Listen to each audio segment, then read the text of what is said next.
계급과 군번도 없이 사라져버린 대한민국 비밀 특수부대.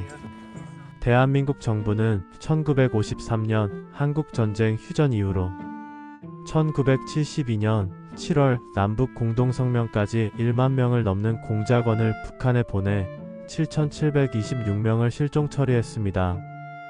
과거에는 북파 공작원들의 근무 사실조차 부정되었으며 2002년 북파 공작원의 존재를 인정하는 법원 판결이 최초로 내려졌지만 아직도 그 존재 자체를 아는 사람들은 많지 않습니다. 그래서 오늘은 계급과 군번이 없이 사라진 대한민국 비밀 특수부대를 소개드립니다. 오영 이피둘기 편대.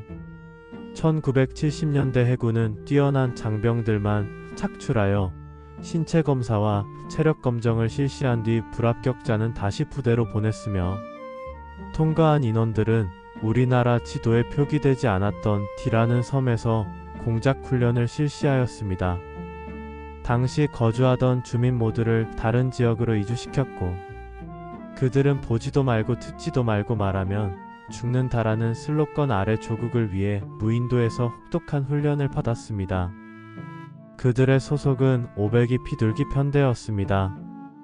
훈련은 28주 과정이었는데 주로 잠수훈련, 항해기법, 기술정비, 폭약설치, 무기환 훈련, 유사지역 침투 훈련, 탈출 훈련을 받았습니다. 일정 기간 그러나 지금 현재 그들이 직접 현지에 침투해 사진을 촬영해오는 임무 외 어떠한 작전을 펼쳤는지 아직까지 제대로 밝혀진 게 없으며 일정 기간 근무 후 일반 부대로 돌아가 그곳에서 전역했다는 기록만 남아 있습니다. 8.12 망치부대. 북한이 전담 횡강도 무장간첩 침투 및 미 정찰기 SR-71 격추 시도를 하자 우리나라 전두환 신군부는 1982년 초 기존 방어 개념의 작전을 공격적 방어 개념으로 바꾸면서 해병 정예 회원들로 이루어진 응징보복 부대 8.12 망치부대를 양성하였습니다. 이들은 1982년 1월 혹한기 동계해상 훈련을 시작으로 완벽한 임무 완수 후 생환을 위해 인간이하의 지옥 훈련을 받았습니다.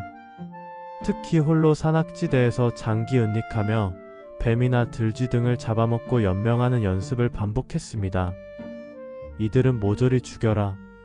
심판은 하나님께 맡기로라는 구호 아래 가혹한 훈련을 이겨내며 진정한 인간병기가 되었으며 아군이 보호할 수 없는 NLL 선상을 넘어들며 스크린 작전을 수행하였으고 북한군에게 잡힐 경우 자폭하기 위해 수류탄 2발씩 옥고리에 안전핀을 묶고 임무를 수행하였습니다.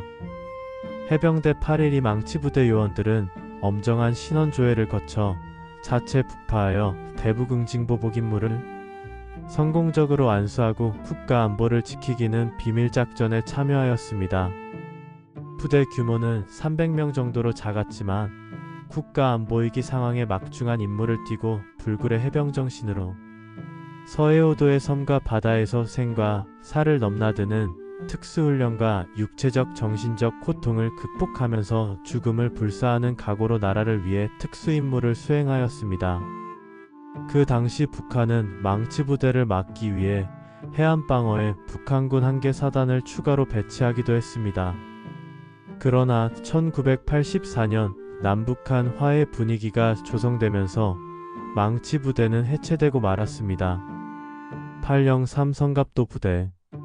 성갑도 부대는 1968년 1월 21일 김신조 청와대 습격 사건을 기점으로 박정희 대통령의 지시로 만들어진 부대입니다. 정식 명칭은 육군 첩보부대 산하구배 기정보부대 803부대. 이들 부대원의 차출 조건은 현역을 제외한 남자 중 처자식이나 부모가 없어야 되며 남들보다 뛰어난 신체 조건을 갖춰야 했습니다. 그래서 자연스럽게 교도소 죄수들 중심으로 공작원들이 차출되었습니다. 이들은 영국 첩보부대 MI5와 미국의 CIA를 목표로 말도 안 되는 수준의 가혹한 훈련을 받았으며 훈련 도중 사망하는 요원들이 나오기도 하였습니다. 이들은 1969년 대북 침투 작전을 위해 백령도로 출정하였지만 작전 취소되었고 2년이 지나 1971년 8월 해체되었습니다.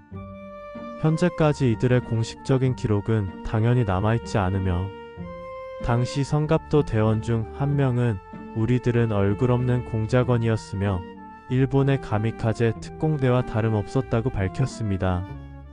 실미도 684 부대 684 부대도 위에 설명했던 803 성갑도 부대처럼 1968년 1월 21일 김신조 청와대 습격 사건으로 창설되었습니다. 당시 김신조 청와대 습격 사건은 엄청난 충격이었기 때문에 육군에서는 803 성갑도 부대, 해군은 UDU, 해병에서는 MIU를 창설하였고 공군에서는 684 부대를 창설하였습니다. 당시 실미도 부대의 훈련은 제2325전대가 담당했습니다. 684 부대원들은 북한 특수부대보다 앞서기 위해 30kg의 모래배낭을 메고 양 발목에도 각 5kg의 모래주머니를 차고 훈련을 받았으며 야간 행군을 포함해 시간당 13km를 주파해야 했습니다. 그 결과 전세계 어느 특수부대원과 비교해도 기량이 뒤지지 않는 일당백 최정예 요원이 되었습니다. 하지만 창설된 지 3년 4개월이 지나 부대원들은 하극상을 일으키고 청와대로 진격하다가 자폭하여 모두 사망하였습니다. MIU 부대 MIU 부대는 육해공 어느 곳을 막론하고 즉각 침투의 임무를 완수하는 사라서 대한민국 최고의 전천후 부대였습니다. 이들은 해병대원 중 우수하고 강인한 자를 중심으로 선발되었으며 북한 8군단 같은 특수부대를 일격에 격퇴하고 주석궁에 침투하는 것이 주목적이었습니다. 때문에 선발 과정에서 훈련과 작전 중 사망해도 전통적인 가족 제도를 보호하기 위해 외아들과 장남은 제외되었습니다. 평상시 임무 수행을 위해 40에서 50명을 항상 유지했으며 훈련 중 부상을 입거나 사망의 결손 인원이 생길 때마다 인원을 보충해 동일한 능력과 힘을 유지하였고 모든 요원들은 훈련 시 나라는 위에 몸바치는 것이며 따라서 국가의 보상을 요구하지 말라는 유서를 작성했습니다. 하지만 1975년 10월 부대 내에서 사병이 당직 사관을 사살하는 사건이 발생하면서 MIU 부대도 역사에서 사라졌습니다. 이외에도 대한민국에는 알려지지 않은 비밀 특수부대들이 존재했을 가능성이 있습니다. 그러나 그들의 존재와 활동은 아직까지 공식적으로 확인되지 않았으며 관련 자료도 극히 제한적입니다. 오늘 소개해드린 대한민국에 사라진 비밀 특수부대들은 국가를 위해 존재를 숨기고 임무를 수행한 이들입니다. 그들의 희생과 헌신을 기억하며 앞으로도 그들의 이야기가 세상에 알려지기를 바랍니다. 시청해주셔서 감사합니다.